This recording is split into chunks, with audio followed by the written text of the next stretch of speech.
Good afternoon, my dear friends. We have already completed the timer, cyclic timer, and we have already seen how to program for simple industrial application by using that particular timer. And I also shown you the simulation, but keep it in mind, with limited resources, it will be difficult to make it hi-fi type of video. So whatever resources I have, by using that I am trying my level best to share that particular knowledge with you, and I am quite sure that will be quite helpful to you. Now your exams are going to take place. Of course, the timetable will be put up afterward, but start getting ready for that particular exam. Now we have already discussed about the timer. The one more similar kind of a software tool which is available in that particular PLC is called as a counter. Just like a timer is used to turn on something or a turn off something after a certain period of a delay, here counters are used to turn on something or turn off something after a certain number of a count. The count can be of a number of events, count can be of a number of parts, count can be of a number of vehicles entered, count can be anything. So we use a output or that counter's output to start something or to stop something. Let us see the meaning of this particular thing. Where do we use this particular counter? One more thing which I would like to tell you first. Just like a timer, counter is also a software tool which is available inside that particular PLC. You are not supposed to purchase it. Every PLC manufacturer who provides a software for programming the PLC, that particular software will always consist a counter. And counters are widely used in a manufacturing industry, in a processing industry. In a manufacturing industry, it is used to find out how many number of components are processed, how many number of components are rejected, or how many number of components are accepted in an online gauging system. In a food processing industry, it is widely used to find out how many number of bottles are filled, how many number of pouches are filled, how many number of bottles are rejected, how many numbers of bottles are accepted, how many cars are entered into the parking area, how many number of cars are exited the parking area, how many number of people are entered into the mall, how many number of people went out of that particular mall. So to find out the number of a crowd in an 8 hour, 1 hour, like that you can use a counter. Similarly, the counters can be used in a sorting mechanism to find out how many number of components are separated either by size or by color or by properties, some type of properties. So keep it in mind. The counters are a software tool and they use in a different application. As I have mentioned earlier, they count the number of events, and after the number of events are reached to a certain number, certain things are turned on or certain things are turned off, just like we use a turn on or T on type of a timer or T off type of timer. Now, there are two basic types of the counter. The one is called as the up counter and other one is called as the down counter.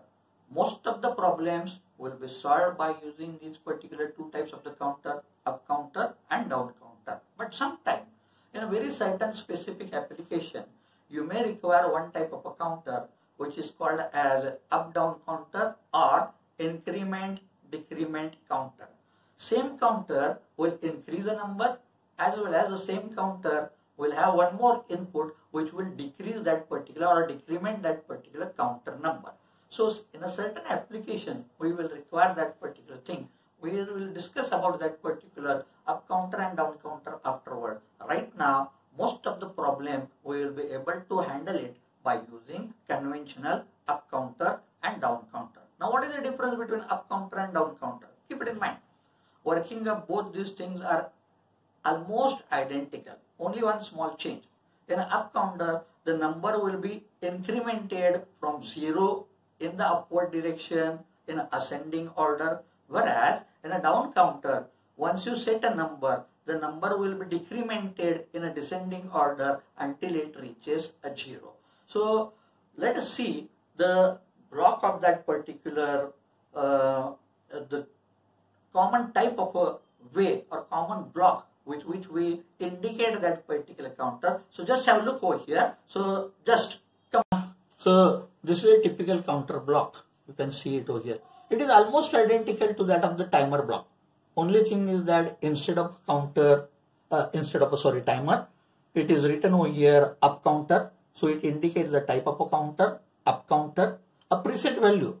Once it reaches to the preset value, its enable bit, its done bit will get activated, and the contact associated with that done bit, which may be NO contact, normally open, or which may be NC contact, will get activated. This is an accumulator, this is an enable bit, and this is a done bit.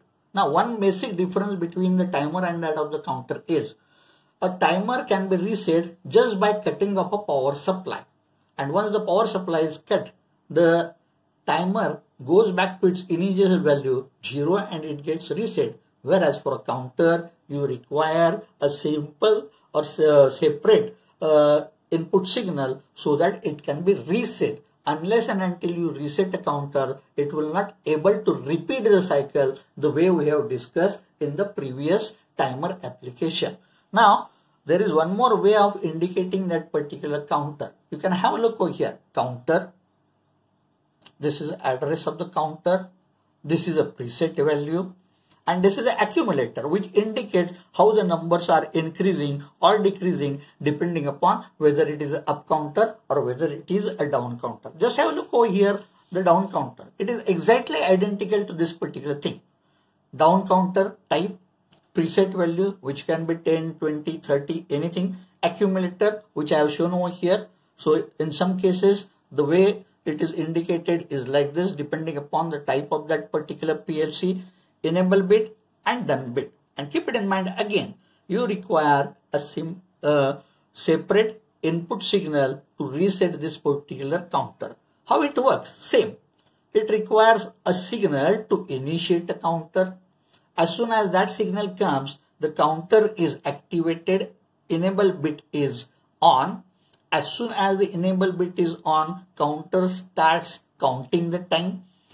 The counting will go on until it reaches a preset value. In case of a up counter, it moves from 0 to upward, whereas in case of that particular down counter, it moves from the preset value to a 0. And as soon as it reaches to a preset value or preset number of a count, the done bit is activated. And as soon as the done bit is activated or it is turned on, then you can use a NO contact, normally open, or NC contact associated with that particular counter to turn on something or turn off a something.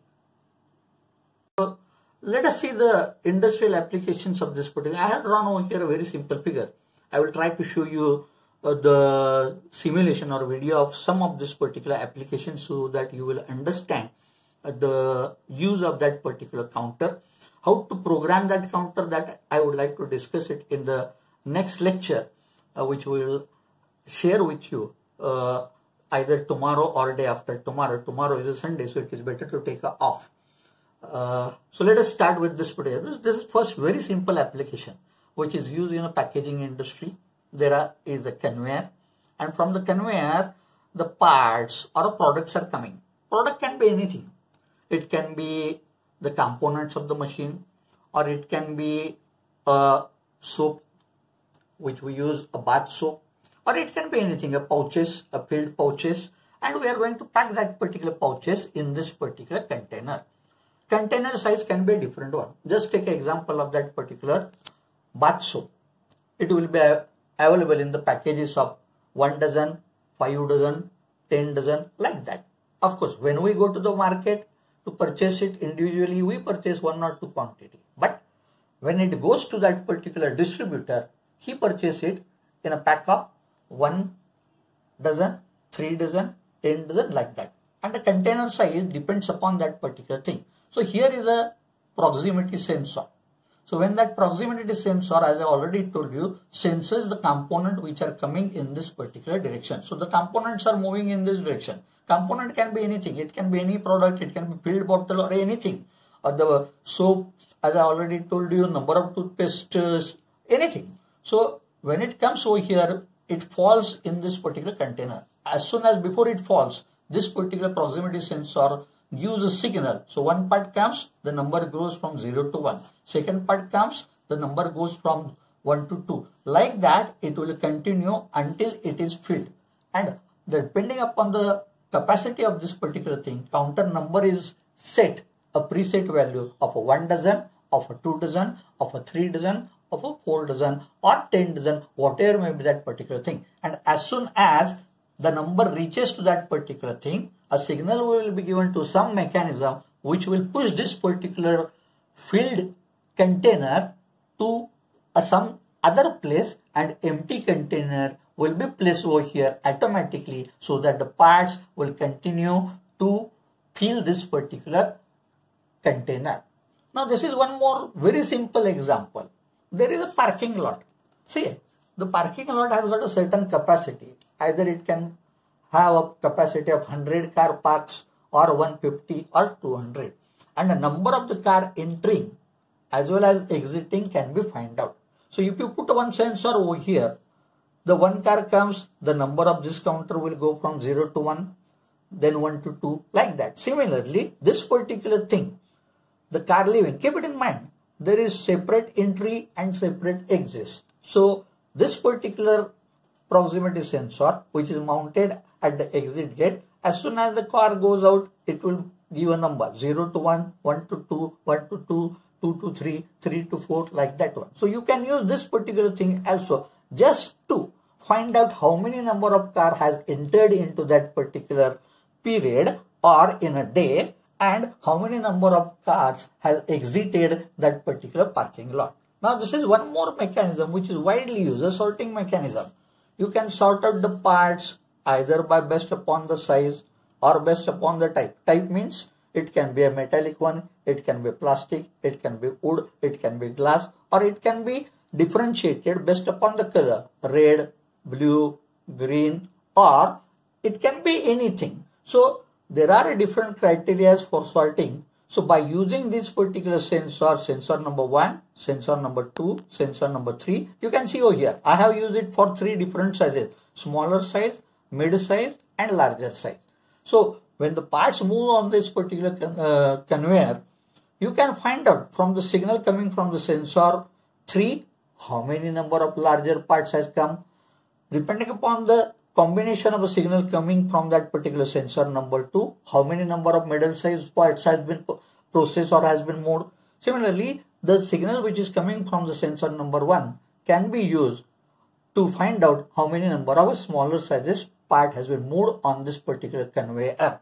Keep it in mind, you may not be require a signal from only one sensor. Probably you will require a combination of this particular signal, and based upon the combination of that particular signal, we will be able to find out how many number of smaller, mid-size and larger size parts has been processed or has been moved or has been packed in that particular or has been moved along that particular conveyor. So this is the most common example of this particular thing. And now I would like to show you the one bottle filling application where we can use a counter, and one application almost identical to this particular thing. I would like to share you the video of that particular thing. So just have a look and let's take a break of a couple of minutes.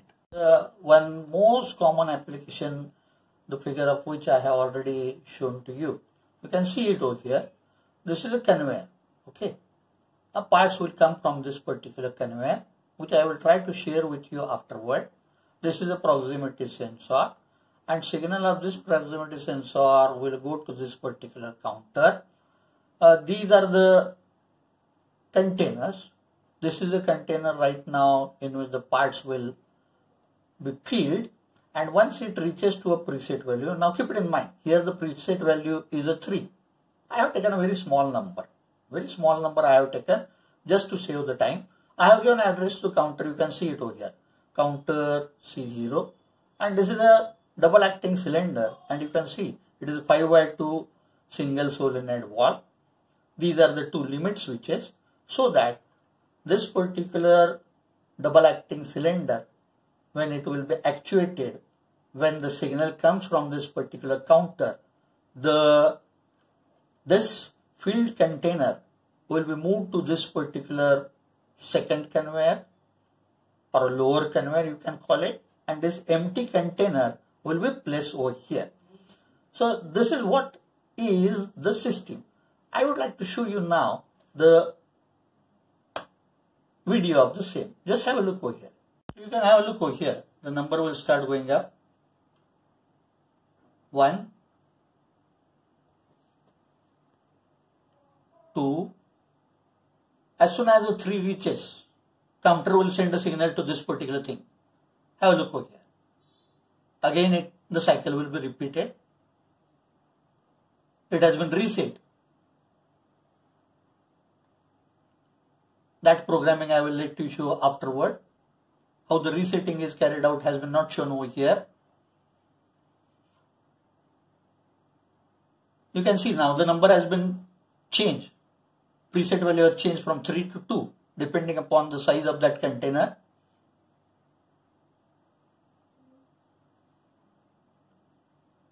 See over here, I have changed a counter preset value from earlier it was 3, then I made it a 2, now I have made it 4. Just have a look over here.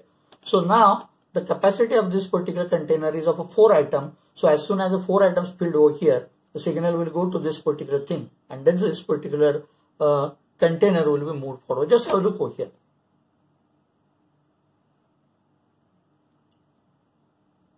One, 2, 3,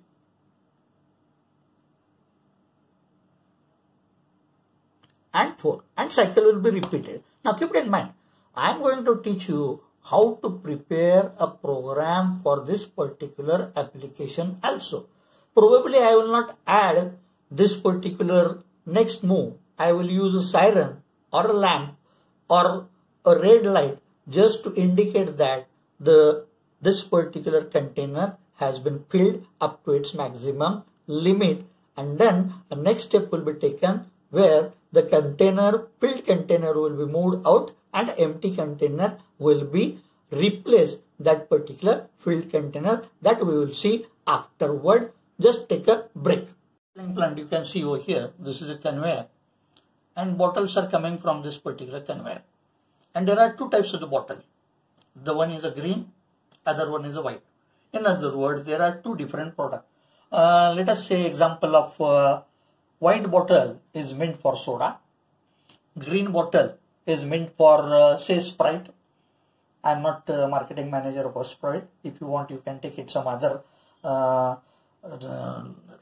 cold drink, a lemon base, I don't mind. So depending upon the color of that particular bottle, at first station either the soda or a lemon base cold drink will be filled over here. Bottle will be moved to the next station. At that station, the capping will be carried out. Then the bottle will be moved to the next station where the labeling will be carried out. Keep it in mind. For Sprite, label will be a different one. If it is a soda, label will be a different one. On a white bottle, the soda will be filled and a label for that particular product will be stick up on this particular bottle. And if it is a green bottle, a lemon paste Sprite or whatever may be that lemonade, you can give any name to that particular thing, it will be filled and appropriate corresponding label will be stick up to that particular thing. And at the end, I have not shown over here a counter. You can use the counter to find out how many number of bottles are filled. Now you must be saying, how you will come to know that number of bottles are filled? It is very simple. For each filling, this drain valve will get open. So when drain valve will get open, that signal will get to the counter. So one bottle is filled, counter will go 1. Second bottle is filled, counter will go 2. Similarly, the signal of this particular lemonade outlet, that will be given to that particular counter, and that will increment it so that you will be able to understand how many number of Sprites or lemon based juice is filled and how many number of bottles of that soda are filled. Just have a look over here.